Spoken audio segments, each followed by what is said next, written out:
I need to be with her.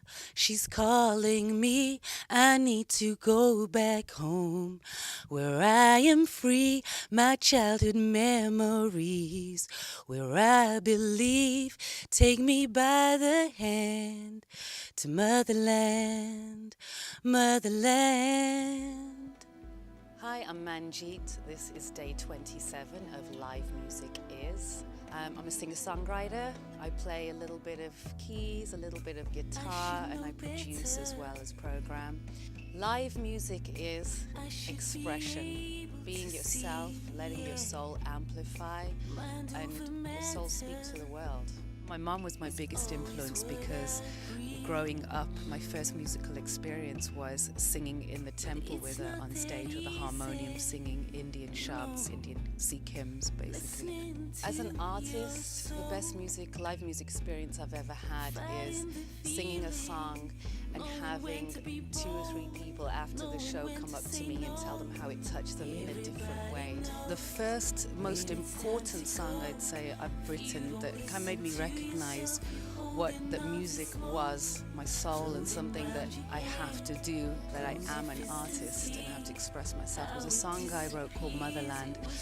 And it's basically about not forgetting where you're from, even though I wasn't born in India.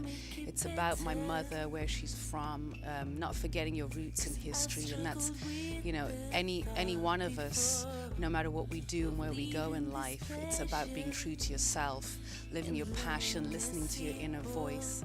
I just finished recording an EP called Ocean and a Curse. I actually wrote the EP when my mother was very sick, so I went back home for 4 months to take care of her. And it was really about that time. So a lot of sad songs, but also, a lot of great influences of who my mom is and, the kind of influence that she had on my life.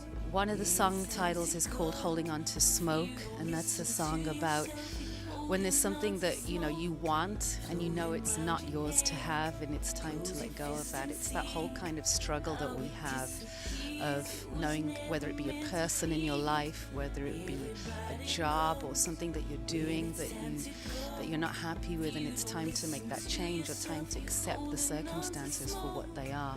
And even though you don't want to accept them, it's time to let it go. It's like holding on to smoke. There's no point in holding on to it because it's not going to do you any good.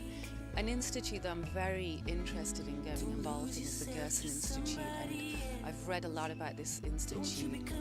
It's basically a natural way to cure cancer, and they have an organization in Mexico because they've been banned from the US from practicing it. But it's about, teaching society the way that we eat and the way that we consume products, to basically live a more natural and organic life. And I did a lot of research when my mom was sick with brain cancer, and actually followed a lot of the practices as far as, juicing and giving her natural foods to eat. And I really saw a difference, and the doctors and nurses even saw a difference in her health, and I really believe that it prolonged her life a little bit.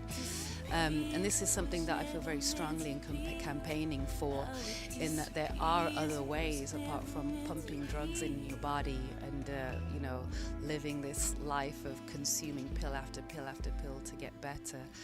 And I believe that this institute, stands strongly behind that. So that's something that I'm very, passionate about.